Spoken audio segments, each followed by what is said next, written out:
Left সাইডে একটা right সাইডে একবার ম্যাপিং করবে, ওইটাই ক্রাইটেরিয়া এখানে ওই দুই লাইনের মধ্যে লিখে দাও। এবং এখানকার ফাংশনকে আমরা পড়েছি y equal f of x বা কমপ্লেক্স ফাংশনকে বলব w equal f of z। এটা হচ্ছে আমাদের এখন new function w equal f of z। এখানে প্রশ্ন এসে থাকে কমপ্লেক্স ফাংশন বলতে কি বুঝো, ওই দুই লাইনে যে লেখা আছে ওই প্রশ্নের অ্যানসার। এখন w equal f of z একটা নিউ ফাংশন, কমপ্লেক্স ফাংশন, যাকে আমরা লিখতে পারি every complex function f of z can be written as u xy plus I v xy। খুবই ইম্পর্টেন্ট একটা টার্ম, যে প্রত্যেকটা কমপ্লেক্স ফাংশনকে u প্লাস I v আকারে লেখা যাবে, যেখানে u এর বৈশিষ্ট্য হচ্ছে u এর মধ্যে x আর y থাকবে, আবার x y এর মধ্যে যে কোনো একটাও থাকতে পারে, কিন্তু টার্ম হচ্ছে x আর y এর বেশি থাকতে পারে না। আবার v একটা ফাংশন যার মধ্যে x আর y থাকবে, তার মধ্যে। এখন আমরা একটা एग्जांपल দেব, যে एग्जांपल দিয়ে দেখব যে কমপ্লেক্স ফাংশনটাকে এইভাবে লেখা যায় কিনা। let f of z equal z square plus 5iz plus 3 minus I। এটা একটা কমপ্লেক্স ফাংশন, সুতরাং এই ফাংশনটিকে আমরা u প্লাস I v আকারে লিখতে পারবো। এটা আদৌ পারবো কিনা সেটা আমরা ট্রাই করব। তো আমরা গ্রাফিক্যাল রিপ্রেজেন্টেশন দেখেছিলাম, যেখানে যেখানে z থাকবে তার পরিবর্তে আমরা x প্লাস I y বসাবো, ঠিক আছে না? এখানেও সেম, তাহলে z এর পরিবর্তে যদি x প্লাস I y হয় প্লাস 3 মাইনাস I। এখন এটাকে আমরা স্কয়ার ক্যালকুলেট করি, x square plus twice I xy minus y square plus 5ix minus 5y plus 3 minus I। লম্বা একটা লাইন দিয়েছি, কিন্তু এই লাইনের মধ্যে দুই ধরনের নাম্বার আছে, একটা রিয়াল পার্ট হিসেবে আছে আর একটা কি ইমাজিনারি পার্ট হিসেবে আছে। তো রিয়াল যেগুলো এক জায়গায় নিব, ইমাজিনারি গুলোকে আমরা এক জায়গায় নিব। রিয়াল কি কি আছে বলেন? x square minus y square minus 5y plus 3, এটা হচ্ছে রিয়াল।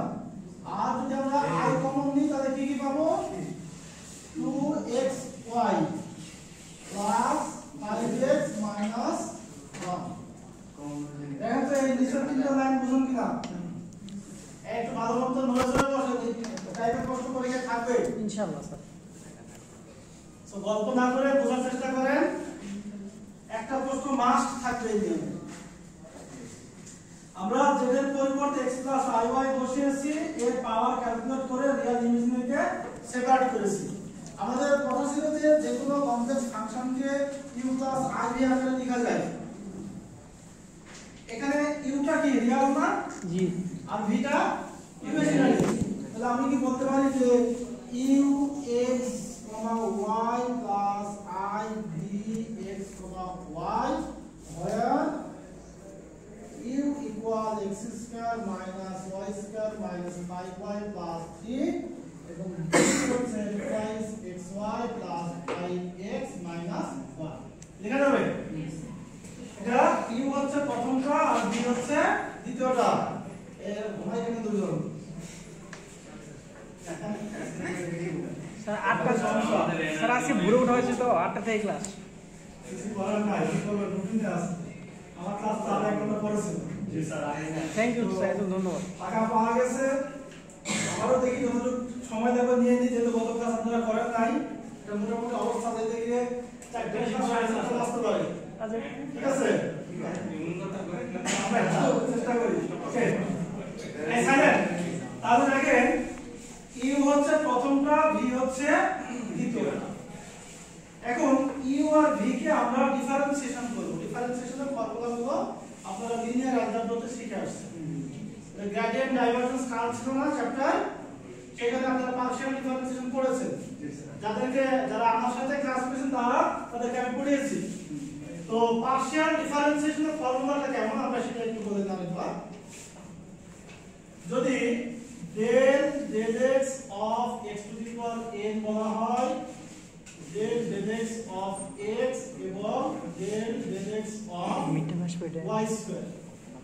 প্রথমটা ফর্মুলা কি n x to the power x minus 1, দ্বিতীয়টার ফর্মুলা কি 1, তিন নম্বরটা হলো 0। মনে রাখবেন যার সাপেক্ষে ডিফারেন্সিয়েট করছি এই ভেরিয়েবলটা যদি এখানে অ্যাবসেন্ট থাকে তার মান হয়ে যাবে 0, আর যদি ভেরিয়েবলটা থাকে তার রেজাল্ট পাবো হচ্ছে এই দুটো ফর্মুলার মান। এখন x না হয় x স্কয়ার হতে পারে, x কিউব হতে পারে, x টু দি পাওয়ার 5 হতে পারে। স্যার আবার একটু বলেন। নরমাল ডিফারেন্সিয়েশন যেটা শিখেছেন সেটাই পার্শিয়াল। জি। কিন্তু পার্শিয়ালে পার্থক্য কি, যে সাপেক্ষে ডিফারেন্সিয়েট করতে বলা হবে ভেরিয়েবলটা থাকতে হবে, না থাকলে 0 হয়ে যাবে। এখন আমরা এই u আর v কে ডিফারেন্সিয়েট করে দেখাবো। del del x of u, the del del x of x square minus y square minus 5y plus 3। আবার যদি বলি del u del y, the del del y of x square minus y square 5y plus 3। প্রথমটা কত হবে বলেন?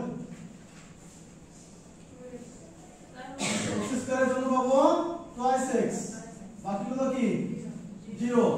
এখানে x নাই 0, এখানেও x নাই 0, এখানেও x নাই, সো 0।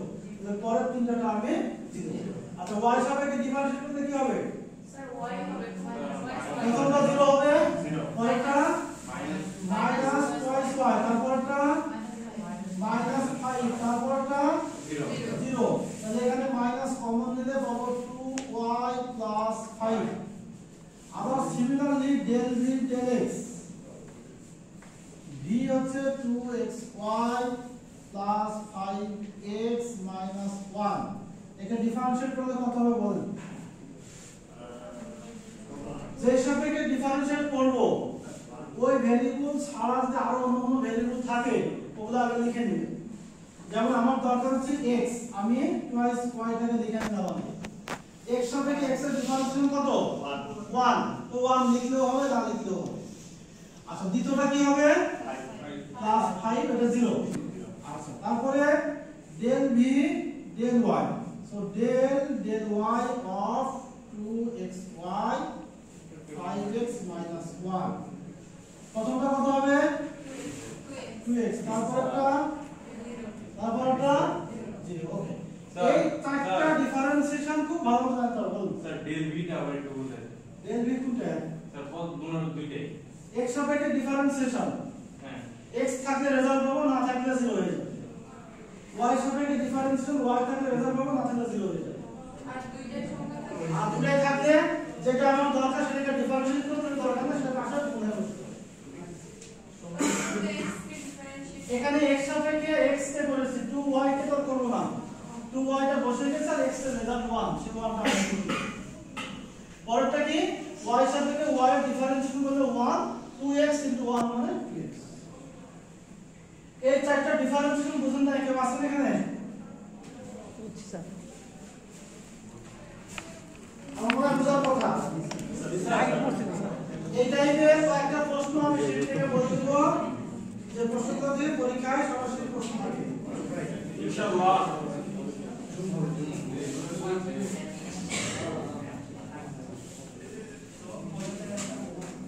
থিওরি বা ডেফিনেশন লাগবে, যার নাম হচ্ছে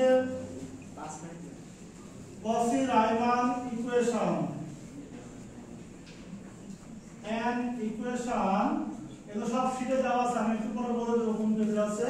an equation of the form del u del x del v del y and del u del y minus del v del x is called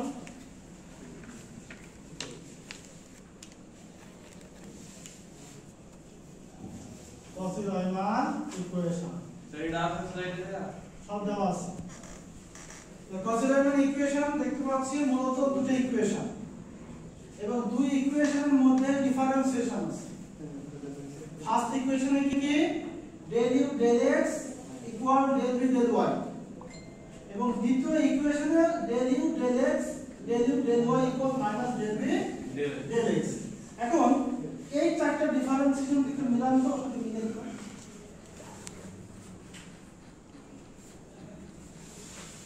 প্রথমটা আর লাস্টেরটা হচ্ছে এক নম্বর ইকুয়েশন, দুটোরই রাইট সাইডে সেম ভ্যালু আছে 2x, তার মানে এক নম্বর স্যাটিসফাইড। দুই নম্বর আর তিন নম্বরটা হচ্ছে সেকেন্ড ইকুয়েশন, এটা রাইট সাইডে পজিটিভ, এটা রাইট সাইডে নেগেটিভ, একই ভ্যালুটা পজিটিভ নেগেটিভ, তার মানে কি দুই নম্বরটা স্যাটিসফাই করে না? del u del y আর del v del x same, কিন্তু একটা আরেকটা মাইনাস চিহ্ন বিশিষ্ট করে তো। তাহলে এই যে প্রশ্ন আমরা লিখেছি লেট দিয়ে, এটার মেন প্রশ্নটা কেমন হবে সেটা আমরা বলি। So that f of z equal z square plus 5iz plus 3 minus I satisfy Cauchy Riemann equation, অথবা f of z is analytic function। এরপরে আমরা ফিনিশিং দেব এভাবে যে we see that del u del x del v del y and del u del y minus del v del x, so f of z satisfy Cauchy Riemann equation, then f of z is analytic function। তাহলে দেখেন আমরা একটা function থেকে u v separate করলাম, পরে তাকে চার ধরনের ডিফারেন্সিয়েশন করলাম, এই পর্যন্ত আমাদের কোনো প্রশ্ন নেই, আমরা সবাই ক্লিয়ার। এখন এই ইনফরমেশনটাকে আমরা ডান সাইডে Cauchy Riemann ইকুয়েশনের সাথে একটু মেলানোর চেষ্টা করলাম। মিলাতে গিয়ে দেখতে পাচ্ছি del u del x আর del v del y সমান, যেটা Cauchy Riemann ইকুয়েশনের ফার্স্ট ইকুয়েশন। আবার del u del y এবং del v del x সমান কিন্তু মাইনাস চিহ্ন বিশিষ্ট, এটা সেকেন্ড ইকুয়েশন। যেহেতু ইকুয়েশন দুটোই স্যাটিসফাই হয়ে গেছে, তাহলে আমরা বলতে পারি f of z satisfy Cauchy Riemann equation। প্রশ্ন যদি হয় প্রথমটা, so that f of z satisfy Cauchy Riemann equation, তাহলে অ্যানসার হচ্ছে এই পর্যন্ত satisfy Cauchy Riemann equation। আর যদি প্রশ্ন হয় so that f of z is analytic function, তাহলে আরেকটা সেন্টেন্স লিখতে হবে। মনে রাখবেন কোন ফাংশন যদি Cauchy Riemann ইকুয়েশনকে স্যাটিসফাই করে, ওই ফাংশনটা হবে অ্যানালাইটিক ফাংশন। তো যেহেতু স্যাটিসফাই করেছে, সুতরাং f of z is analytic function। তো আমরা প্রশ্নটা বলতে হবে স্যার এটা যদি একটা মানে একটা স্যাটিসফাই হইছে একটা হয় না, তাহলে স্যাটিসফাই হবে না। মানে ট্রু বলতে গেলে অল ট্রু হতে হবে, একটা ফলস হলে ওটা ফলস হবে। সেক্ষেত্রে তো not satisfy does not satisfy the Cauchy Riemann equation, সুতরাং সে analytic function না। পারবেন তো সবাই নাকি? Limit z tends to z naught, f of z exists, then the limit must be unique। So important question। Sir ওটা কি lecture 5 এর সাথে ওই 2 নম্বরটা দেয় নাকি? Problem কি? Problem Problem number 1, test number 1। Page number. দেখেন প্রশ্ন বলা হচ্ছে f of z ফাংশনের লিমিট যদি এক্সিস্ট করে, তাহলে লিমিট দুইটা ইউনিক হবে বা সমান।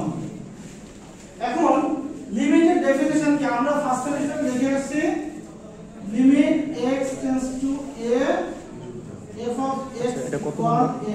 আচ্ছা এখানে যাদের ক্লাস 2 1 পেজ নম্বর 0 কত লেখছে? সে পাশে 512 ক্লাস করা আছে।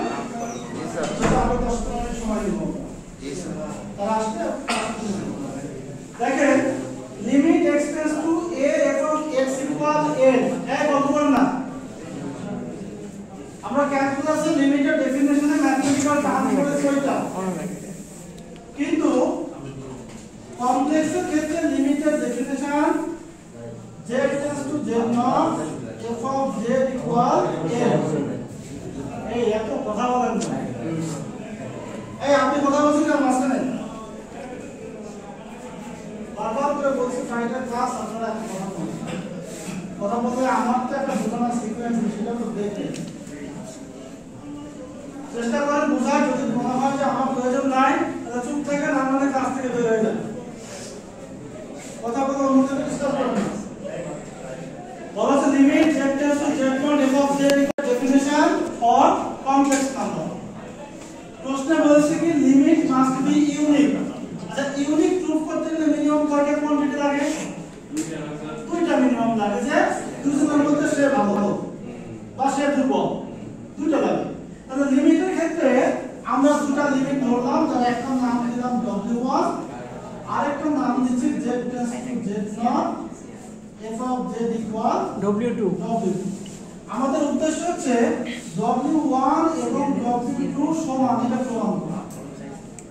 এবং এইটা প্রমাণ করতে গিয়ে যদি আমরা w1 মানে w2 0 প্রমাণ করতে পারি তাহলে আমাদের প্রুফটা খুব দ্রুত বেড়ে যাবে। Yes sir. তো এই থিওরিতে অ্যানসারটা দেওয়া আছে স্টার্টিং এ বলেছে যে limit z tends to z0 f of z exists but limit are not ক্লাসে আছে সাতটা বলতে পারে বের হয়ে জানাও। w1 and w2 আমি এখন ক্লাসে আছি।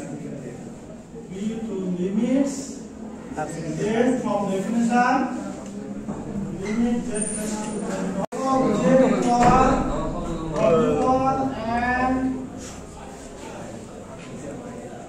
f of z equal w2 পরে also by hypothesis for any given here exists delta greater than 0 such that f of z minus w1 less than epsilon by 2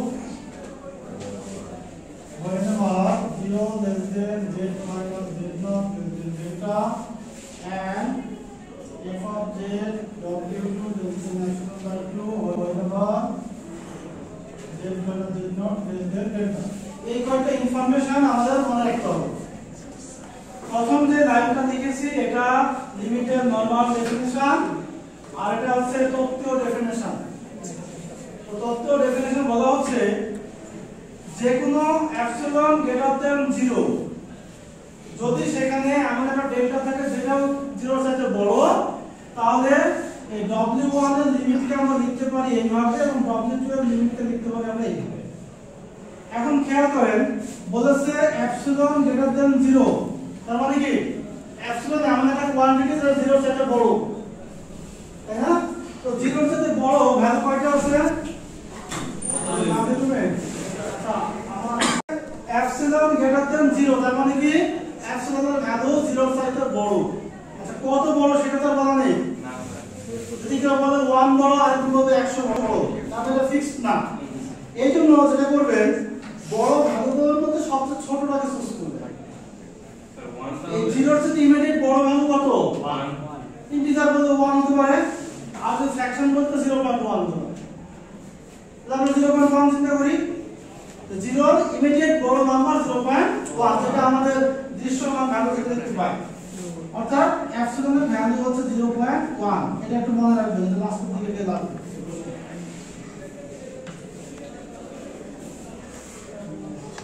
হয় নাকি?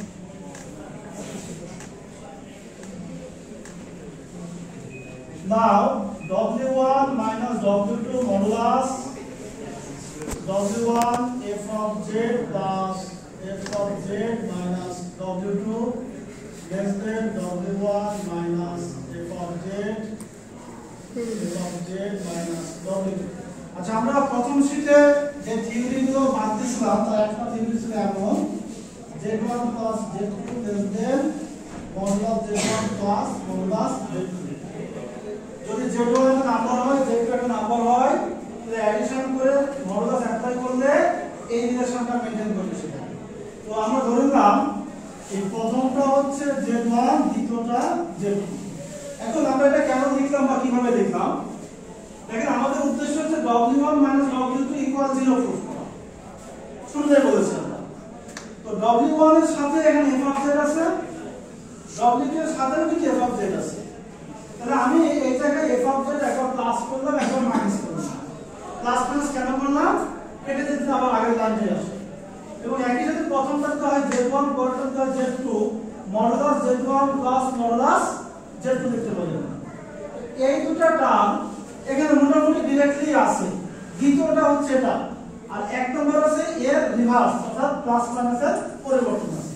যদি প্রথমটা থেকে আমরা মাইনাস কমন নেই, তাহলে f of z minus w1 এবং দ্বিতীয়টা f of z minus w। দেখেন এই ভ্যালুটা বলা হয় less than epsilon by 2, এটাও less than epsilon by 2। তো দুটো হাফ epsilon যোগ করলে কি হবে? epsilon হবে। তাহলে আমরা বলতে পারি this is less than epsilon এবং left side w1 minus w। এই যে ডান সাইডের এই একটা লাইন সঙ্গে আছে খেয়াল করুন। এগুলো মুখস্থ, আর ওটাকে বুঝে দিতে হবে। W1 minus W2 epsilon চাইতে ছোট, এই কথা না। W1 minus W2 epsilon চাইতে ছোট। আর এখানে বলেছি কি epsilon হচ্ছে 0.1 এর সমান। তো 0.1 এর ছোট নাম্বার কত হতে পারে? অনেকগুলো আছে। এর মধ্যে ইমিডিয়েট ছোট কত হতে পারে? 0 0 না, 0 এর থেকে বড় হলো 0.1, তো 0.1 হলো 0। সুতরাং এটা ইকুয়াল আমরা বলতে পারি W1 W2 equal 0, this implies W1 minus W2 then W1 equal W2। এটা আমাদের প্রুফ করতে হবে। বলেছে লিমিট মাস্ট বি খুব গুরুত্বপূর্ণ প্রশ্ন।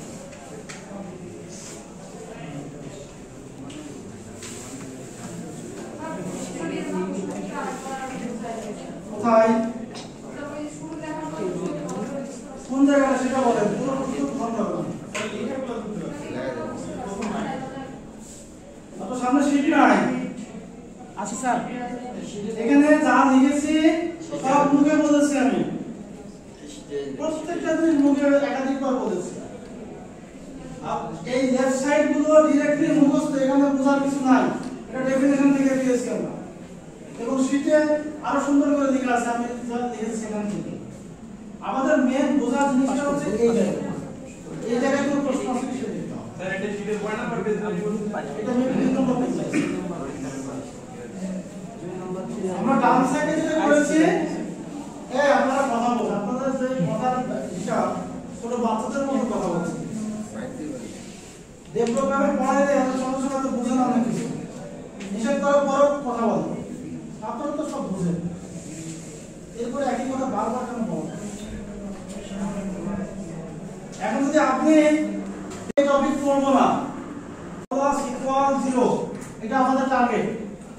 এখন এই 0টা তো डायरेक्टली এখান থেকে আসবে না, বাই সাম ক্যালকুলেশন নিয়ে আসতে হবে। ক্যালকুলেশন এর W1 W2 এর সাথে আমি f of z প্লাস আর মাইনাস করে সাজিয়ে নিয়েছি। প্লাস মাইনাস কেন নিলাম?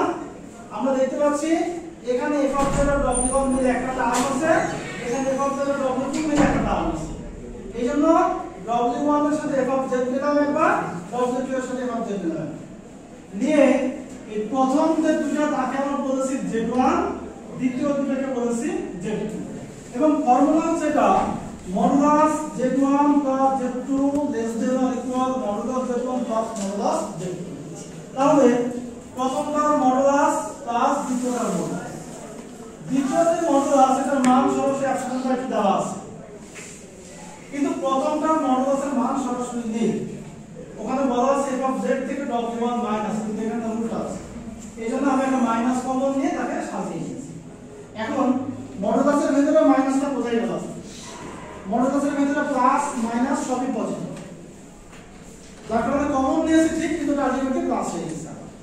সো এটা লেস দেন epsilon বাই 2 দেওয়া আছে বাম সাইডে, এটাও তাই। তো দুটো epsilon বাই 2 যোগ করলে একটা epsilon পাবো। তারপর দেখতে পাচ্ছি যে এর ভ্যালু এপসিলনের চাইতে ছোট এবং আমি বলেছি এপসিলন 0.1 এর সমান। তো এর চেয়ে ছোট মানে কি 0 সমান, এই জন্য এখানে দিস ইকুয়াল 0 এটা ডবল লিখতে পাবো।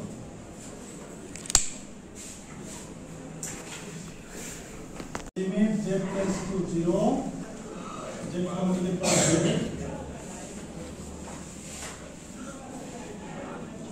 does not exist.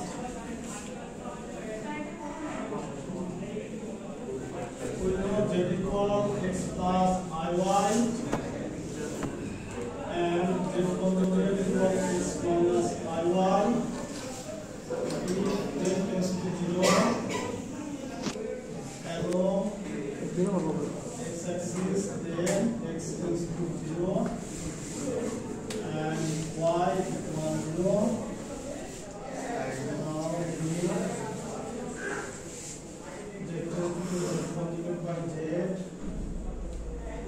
Tends to 0, y equal 0, x minus iy, x plus iy,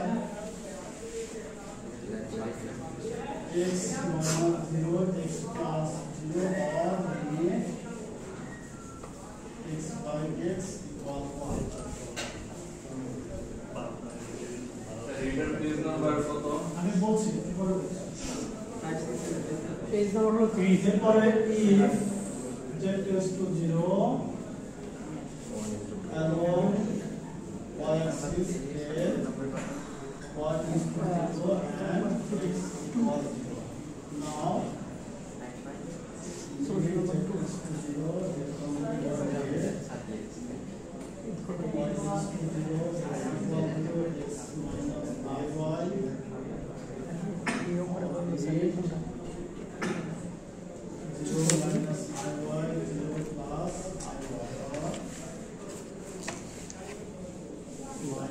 আগের যেটা ছিল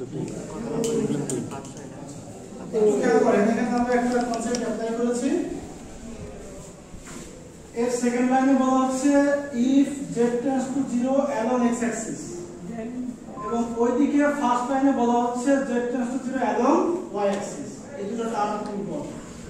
তো along x axis y axis বলতে আমরা কি বুঝি?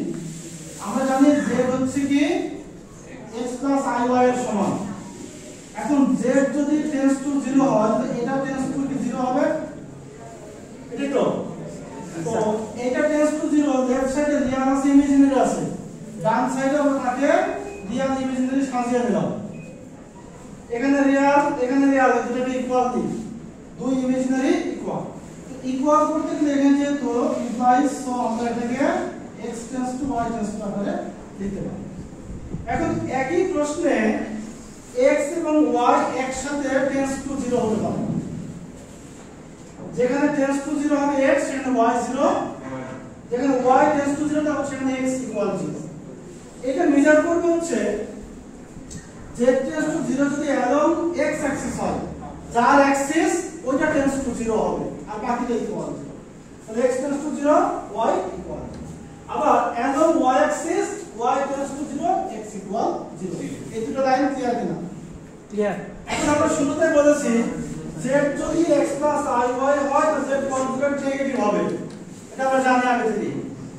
তাহলে আমার প্রশ্নের এটা হচ্ছে লেফট পোরশন, এই পোরশনে z কনজুগেটের পরিবর্তে আমি নেগেটিভ দিলাম, z এর পরিবর্তে পজিটিভ দিলাম, আর z tends to 0 একবার x tends to হবে একবার y ইকুয়াল, কেন এখানে x অ্যাক্সিস বরাবর বলেছি। তো দেখেন y যদি 0 হয় তাহলে এখানেও 0 হবে এখানেও 0 হবে। জি স্যার। তো পাই x বাই x ইকুয়াল 1, এটা হচ্ছে আমাদের এখন x অ্যাক্সিস এর জন্য। আবার যদি আমরা বলি y অ্যাক্সিস তাহলে y tends to 0 x equal 0, x এর জায়গায় 0 হবে, y হবে কি মাইনাস এর মাইনাস। বেসিক্যালি এটা একটা লিমিট, এটা একটা লিমিট। ধরেন একটা লেফট হ্যান্ড লিমিট একটা রাইট হ্যান্ড লিমিট, তো দুটো লিমিট ইকুয়াল হলে না লিমিট এক্সিস্ট বলবো আমরা। এখানে কি ইকুয়াল হয়েছে? তাহলে লিমিট ম্যাক্সিমাম এক্সিস্ট, যেটা আমাদের প্রশ্নে বলে দেওয়া আছে। তো মোটামুটি এই চ্যাপ্টারের ডিসকাশন শেষ। আচ্ছা সেটা বলি, আপনারা লেকচার 5 6 7 এর পেজ নাম্বার 1 এর ফাংশনের ডেফিনিশন করবেন।